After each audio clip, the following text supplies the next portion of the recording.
Hi, thanks for joining today. We are going to do foam rolling for knee pain.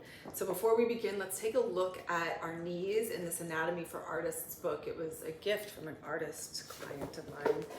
And here we're looking at the front of the right leg, and you can see the musculature surrounding the knee. So this is your outer thigh, the IT band, iliotibial band coming down, attaching to the tibia just below the knee.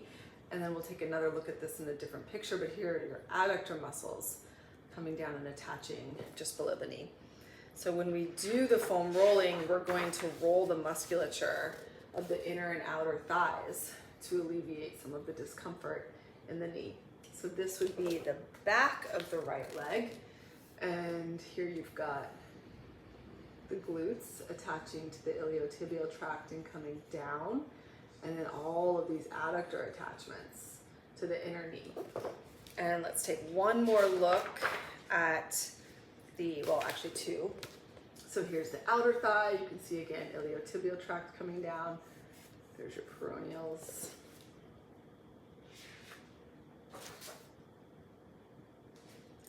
And then we've got the inner thigh.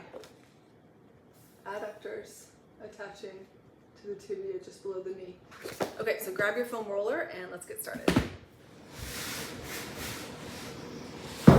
So the first foam rolling exercise that we're gonna do is for your adductor muscles, your inner thigh muscles. You're gonna lie on your left side and place your right knee up on your foam roller. And you want the foam roller perpendicular to the thigh. And you're just going to turn your body and roll the roller all the way up to your pelvis and return to the outer side of your left side, rolling down to your knee. And you'll have to keep sliding this knee higher up, most likely, to keep that foam roller perpendicular to the thigh. Now, I am not a fan of really hard foam rollers. I think that the body, when it's put up against that really hard pressure, it kind of resists it and it doesn't open. I like a softer roller. This one's medium density. I really only use in the studio medium and soft density rollers. And there's going to be some tender spots in here. And as you go, you can keep the knee bent, or you can kind of bend and straighten the leg as you roll. And we're rolling really slowly. If you move quickly, the tissue is not going to release. The tissue will just kind of like bump along the surface, or the roller will bump along the surface of the tissue. You want to move slowly so the tissue can melt and allow the foam roller deeper into the tissue, so that the tissue can spread and rehydrate. So we're going to do about 2 more rolls, going all the way down to the inner knee and all the way up to the pelvis. You're going to identify your tightest, most tender spot, and it can be anywhere along the way. It can be way high up near the pelvis. That's common for people. It can be in the middle, really it can be anywhere. Down by the knee is my most tender spot. And once you land in that tender spot, you're going to internally rotate the femur. So the foot will lift up to the ceiling, the femur's rolling in, and then you externally rotate, the foot goes back down to the ground.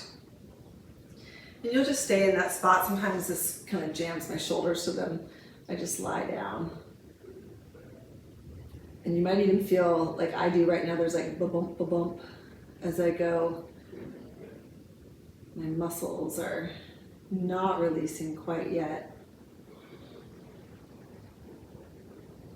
So first we went along the direction, or with the direction of the musculature up and down the length of the inner thigh, and now we're shearing, so the musculature goes from knee to pelvis. We're rolling across the muscle fibers.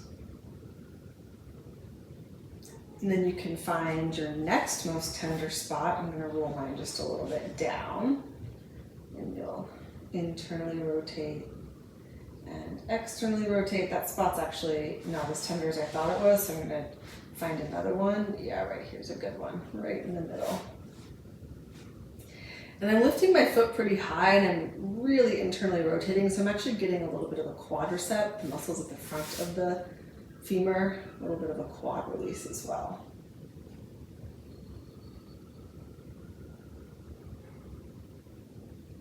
And if you find a good spot, you can kind of scrub a little up and down the leg.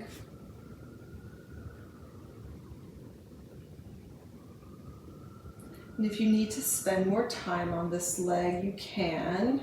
Otherwise, we're going to move on and we're going to do our IT bands. So there's a bunch of muscles that attach to the IT bands, the glutes, the quadriceps are right there, the front of the leg, the hamstrings at the backs of the leg.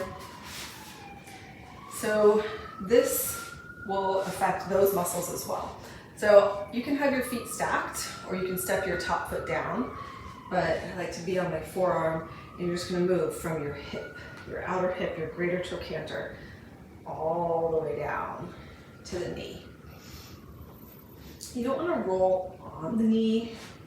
It's unlikely that you would because it would be really uncomfortable, but you want to stop just before you get to the knee, and then you'll slide all the way back up. If it's too intense to have your legs stacked, because that's pretty heavy, you can rest your top knee on the roller, or again, have your foot on the ground. And you'll just roll all the way up to the pelvis nice and slowly, and then all the way down to the knee. So you can think of your tissue, the connective tissue and your musculature like a sponge. And if you were to squeeze and open the sponge really quickly, you're not getting very much water out, you're also not letting very much water in. And when we're foam rolling, we're trying to rehydrate, right? So we're bringing more hydration into the tissue. So if you move slowly, you're allowing the tissue to completely wring itself out. And then as the roller moves past the tissue will open, expand, and accept that hydration in. There's been some controversy over the IT band rolling. They say that it doesn't affect the connective tissue. It's really only good for muscles, but muscles attach to connective tissue, right? So we're getting our quadriceps here, a little bit on the lateral quads, which tend to be for most people pretty held and tight. Will also help to loosen your hamstrings, the musculature at the back of the thigh. I'm a firm believer in IT band and foam rolling for many parts of the body. I've seen changes in my clients, even immediate changes from the release of the IT bands and the adductors. This one can be pretty brutal if you haven't done this in a while. I try to do this at least once a week, so I think it actually feels good, but right about here, there's this hump where my quadricep is really tight and it like thunks over on the roller, and I try to go even slower through that part, even though it can be a little tortuous. It's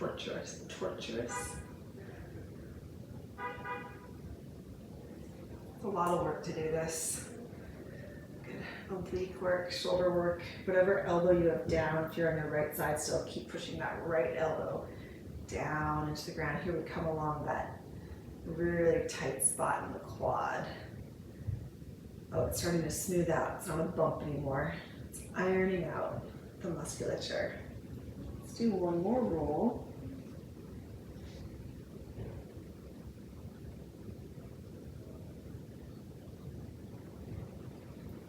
And I'm just going to do a couple rolls up and down through that one little section. Deep breathing helps. Even if it's excruciating, try to keep the musculature of your face relaxed and open.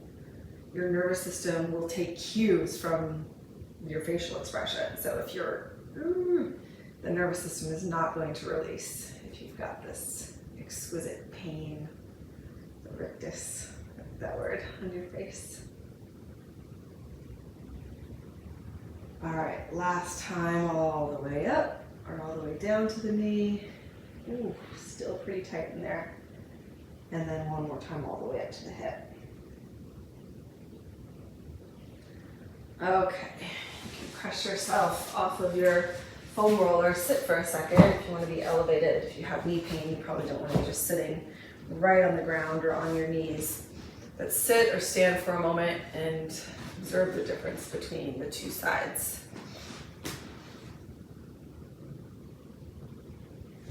All right, so you can go ahead and rewind the video and do your other side and check back, because I'm going to do the next video on exercises for things you can do to help with your knee pain after you've done your foam rolling. See you soon.